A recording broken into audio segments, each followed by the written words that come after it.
नमस्कार, मैं पीयूष कुमार मिश्रा। आप देख रहे हैं इम्पैक्ट लाइव। आइए जानते हैं आज की खबरों को।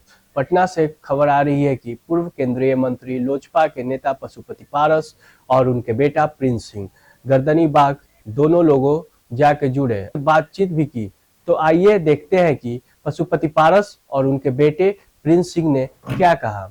अगर नहीं इस मांगों को पूरा करते हैं तो हमें 24-25 की विधानसभा चुनाव में इन्हें सीधा रास्ता दिखा देना होगा, क्योंकि हमेशा हमारे दलित भाइयों को बांटने का काम किया है ये निकम्मी सरकार। सिर्फ इनको एसपी, डीएसपी और डीएम के माध्यम से इनको पैसा जाता है। हमारे जितने भी जो है आपके चौकीदार और दफादार भाइयों को जो है ये सरकार जो है ज्वाइनिंग की प्रक्रिया, लंबित प्रक्रिया फाइल दबा को रखे हैं। उनके बच्चे दर के ठोकर खा रहे हैं और वो अपने मस्ती से जो है अपना सरकार चला रहे हैं।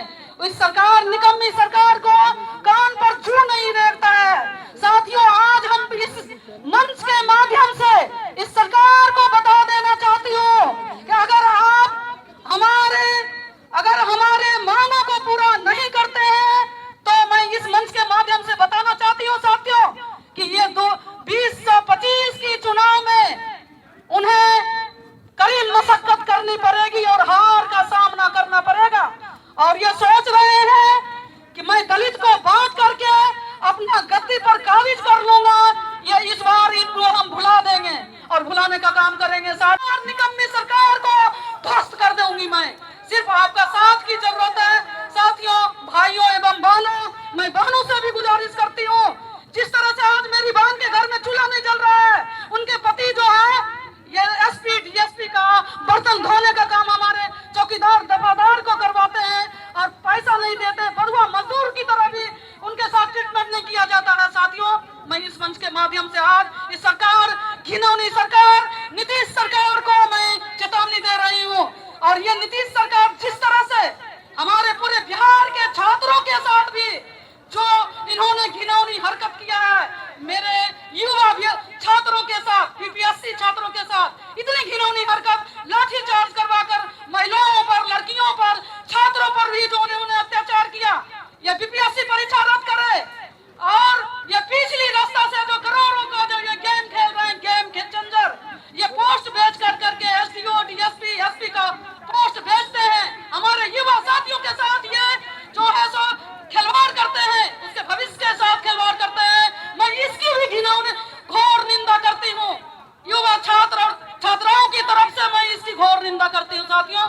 इसलिए आप लोग बने रहिए और मैं इस मांगों को अविलंब जो है सरकार को सूचना देते हुए इसको जो है इस फाइल को और नियुक्ति की काम हमारे एससी, एसटी भाइयों के साथ आदर्श सभी सर्व जातियों को भी मैं ये सूचना देना चाहती हूँ कि ये मेरी लड़ाई नहीं है, आपकी सभी लोगों की लड़ाई है। ये आप लोग सारे लोगों का साथ की जरूरत है। माता एवं बहनों बने रहें और बड़े लीडर भी बहुत सारे हैं। मैं इतना कहने के साथ ही अपनी वाणी को विराम देती हूँ। अब मेरे भाइयों एवं बहनों, आप लोगों से अनुरोध है कि आप इसी तरह बने रहें। मैं इतना करने के साथ क्षमा प्रार्थी हूँ। अगर मेरे से कोई भूल हो गई हो तो आप माफ करेंगे। से चौकीदार दफादार वर्षों से चौकीदार दफादार संघ के लोगों का मांग है, डिमांड है कि नौकरी में जो चौकीदार सेवानिवृत्त होते हैं उनके आश्रित को, उन पर जो आश्रित लोग हैं उनको नौकरी मिलनी चाहिए।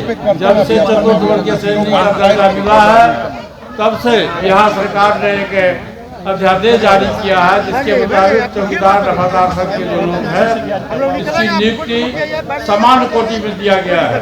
ये बहुत ही चौकीदार समाज के लिए बहुत ही दुर्भाग्यपूर्ण स्थिति है। और आपको एक जानकारी होनी चाहिए कि वर्षों से, हजारों वर्ष पूर्व से ही एक समाज के लोग, एक धर्म के लोगों को ये जातीय पेशा था और उससे बिहार सरकार के द्वारा वंचित किया गया है।